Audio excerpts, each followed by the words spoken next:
السلام عليكم ورحمة الله. ازيكم حبايبي؟ عاملين ايه؟ يا رب تكونوا بأحسن حال. النهارده في مطبخ أم ياسين على قد الإيد. هعمل لكم العصاج ممكن تستعمليه في المكرونة بالبشاميل، الجلاش، الرقاق. مكوناته سهلة وما فيهاش تعب وينفع لكل الأمراض.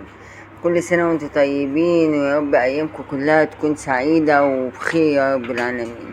دلوقتي بقى مقاديرنا قدامكم: نص كيلو بصل، وربع كيلو فلفل او نص كيلو فلفل. عايزين تضيفوا فلفل الوان احمر واصفر واخضر، تمام، مفيش مشاكل خالص. وهنقطعهم وهنقشرهم كويس الاول وهنغسلهم، وبعد كده هنجيب الكبة بتاعتنا. هنقطعها فيها. عايزين حتت متوسطة، ولا حتت صغيرة خالص، ولا ايه ولا كبيرة. تمام يا جماعة. وبعد كده هنحطهم في الصينية بتاعتنا على النار، ونحط عليها طماطمتين، ونحط عليها فلفل وملح وتوابل لحمة مفرومة زي ما حضراتكم شايفين اهو.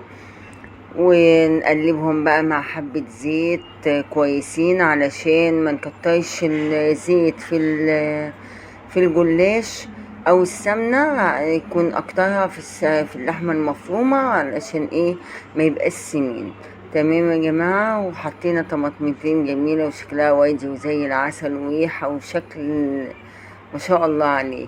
هنحضر الجلاش بتاعنا بقى يا جماعة. نستنى اما تبيض شوية، ونجيب المكون بتاعنا: الجلاش او اللحمة المفرومة، الجلاش واللحمة المفرومة، او الرقاق واللحمة المفرومة، ونعملها في المكرونة بالبشاميل.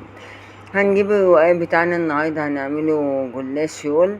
اول ما نعملها على القناة اهي، اللحمة المفرومة بايضت خالص وايه وهدت كده، وبدأنا ايه هنحشي الجلاش بتاعنا.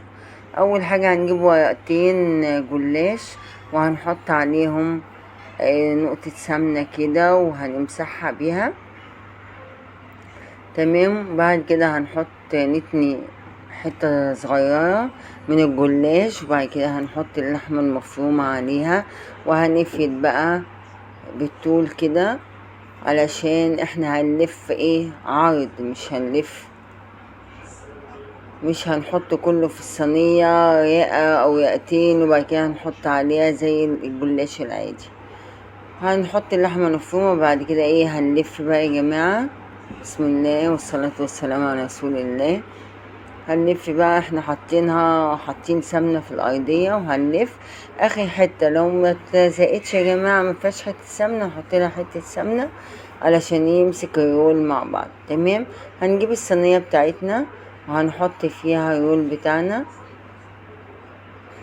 وهنعمل قدامكم كده كذا مرة يا جماعة علشان تعرفوا تعملوه. هو سهل وبسيط قوي ومش مكلف وسريع كمان. ولادك هيحبوه ما شاء الله، هيبقى طعم وهو الافضل ليهم. عملنا المرة التانية ودي المرة التالتة يا جماعة، واحنا خلصنا الكمية بتاعتنا اهو. الرول اللي تحت ده هنحطه في صينية لوحده، وهنحط تحتيه سمنة ومن فوقيه سمنة، وهنحطه في الفرن. هنيجي بقى نجيب صينية تانية هنفرش عليها القاط التاني.